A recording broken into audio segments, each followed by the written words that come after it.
말씀 보겠습니다. 시편 27편 1절에서 6절 말씀입니다. 같이 읽겠습니다. 여호와는 나의 빛이요 나의 구원이시니 내가 누구를 두려워하리요. 여호와는 내 생명의 능력이시니 내가 누구를 무서워하리요. 악인들이 내 살을 먹으려고 내게로 왔으나 나의 대적들 나의 원수들인 그들은 실족하여 넘어졌도다. 군대가 나를 대적하여 진칠지라도 내 마음이 두렵지 아니하며 전쟁이 일어나 나를 치려 할지라도 나는 여전히 태어나리로다.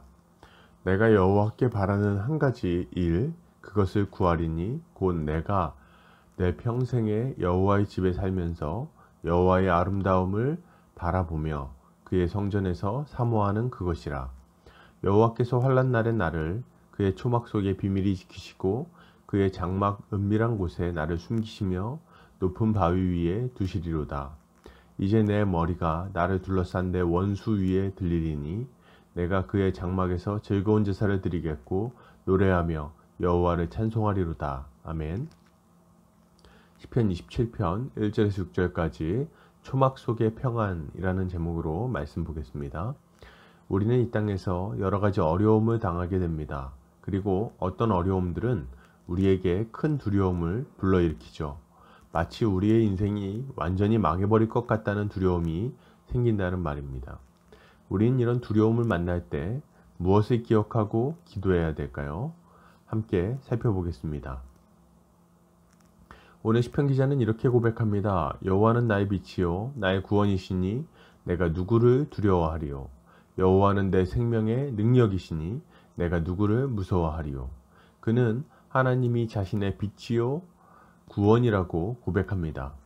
전능하신 하나님이 그의 구원이 되시니 두려워할 것이 없죠.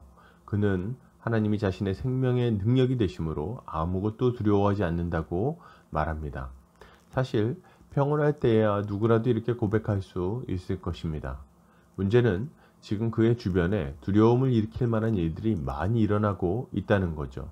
악인들이 그의 살을 먹으려고 왔고 군대가 그를 대적하여 전쟁을 벌이고 진을 치고 있다고 말하고 있습니다. 군사들의 함성 소리를 듣고 사방을 둘러싼 군대를 보면 누구라도 두려움에 빠지게 될 겁니다. 그러나 놀랍게도 시편 기자는 이런 상황에도 자신이 두려워하지 않을 뿐 아니라 여전히 태어나다고 고백합니다. 그는 이 모든 것보다 진실로 하나님이 더 크고 강한 분이라고 믿고 있는 거죠. 여러분, 신자는 하나님이 가장 견고한 요새요 견고한 방패라는 것, 힘이 되심을 신뢰함으로 두려움을 물리쳐야 합니다. 어려움이 우리의 인생을 둘러싸면 우리의 마음은 요동하기 쉽습니다. 잠시 두려움을 갖는 것이 어쩔 수 없는 거겠지만 신자는 그 두려움을 빨리 떨쳐버려야 되는 거죠.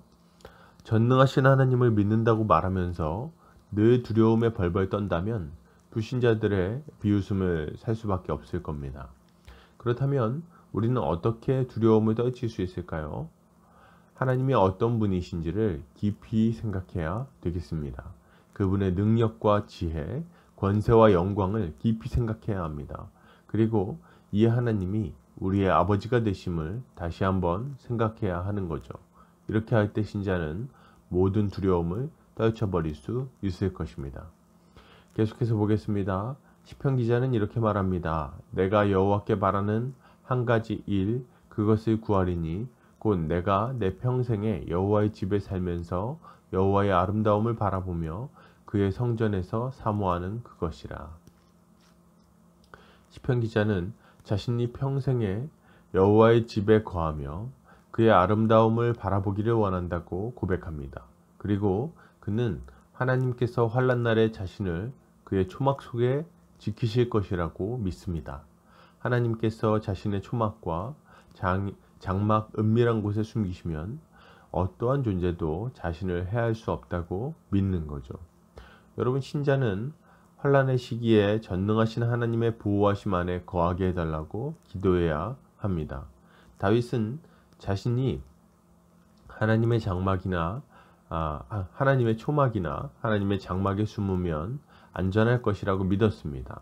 초막이나 장막이 튼튼해서 그런 것이 아니죠. 그것을 지키시는 하나님이 강하시기 때문에 그렇습니다. 이스라엘 역사를 보면 이러한 믿음이 실제로 응답되는 것을 보게 됩니다. 아수르가 예루살렘을 멸망시키기 위해 왔을 때 하나님은 천사를 보내어 아수르 군대를 진멸하시죠. 하나님이 임재하시고 다스리시는 성읍을 모욕하고 쳐들어왔으니 당연한 일입니다. 여러분, 우리는 우리가 하나님의 다스림 안에 거할 때 완전히 안전하다는 것을 믿어야 합니다. 그리고 늘 그의 보호와 다스림을 구해야 하는 거죠. 이렇게 할 때 하나님은 우리의 영혼을 그 무엇보다도 안전하게 보호하실 것입니다. 계속해서 보겠습니다. 시편 기자는 이렇게 말합니다. 이제 내 머리가 나를 둘러싼 내 원수 위에 들리리니 내가 그의 장막에서 즐거운 제사를 드리겠고 노래하며 여호와를 찬송하리로다. 시편 기자는 하나님께서 자신의 머리를 원수들 위에 높이 드실 것이라고 고백합니다. 그리고 자신이 하나님의 장막에서 제사하며 찬양할 거라고 말하죠. 그의 승리는 아직 일어난 일은 아닙니다. 그럼에도 그는 하나님을 신뢰하며 이미 승리했다고 믿습니다. 그리고 이 어려움에 맞서 싸우는 거죠. 여러분, 신자는 예수 그리스도 안에서 우리가 이미 승리했으며 계속해서 승리할 것임을 믿어야 합니다. 우리의 삶에서는 끊임없는 영적 전투가 벌어집니다. 마귀는 치밀하고 비열하게 우리를 공격하죠. 유혹이 될 수도 있고 핍박이 될 수도 있습니다. 어찌되었든 이 싸움은 이미 벌어졌어요. 그렇다면 우리는 어떤 마음으로 이 싸움에 임해야 할까요? 그것은 그리스도 안에서 믿는 우리가 이미 승리했음을 믿어야 되는 겁니다. 그리고 싸움에 임해야 하는 거죠. 여러분, 이것은 실제입니다. 예수께서 십자가로 사단의 머리를 밟으셨어요. 그리고 이제 우리는 성령의 능력으로 잔당들과의 싸움에서 승리하는 일만 남은 거죠. 대세는 결정됐습니다. 이것은 뒤집어지지 않는 거예요. 우리는 이것을 굳게 믿고 영적인 싸움을 전개해 나가야 합니다. 우리가 믿음으로 이 영적 싸움을 해 나간다면 우리의 삶에는 풍성한 믿음의 열매, 거룩의 열매가 맺혀지게 될 것입니다. 결론을 드립니다. 하나님이 우리의 방패가 되심을 믿고 두려움을 이겨내야 합니다. 그리고 하나님의 보호하심과 다스림 안에 거해야죠. 주의 도우심을 구해야 합니다. 마지막으로 우리는 이 영적 싸움에 적극적으로 임해야 하겠습니다. 이렇게 할 때 우리의 삶에는 풍성한 믿음의 열매가 가득하게 될 것입니다. 오늘 하루 이렇게 두려움을 이겨내는 성도님들 되시기를 주님의 이름으로 축복합니다.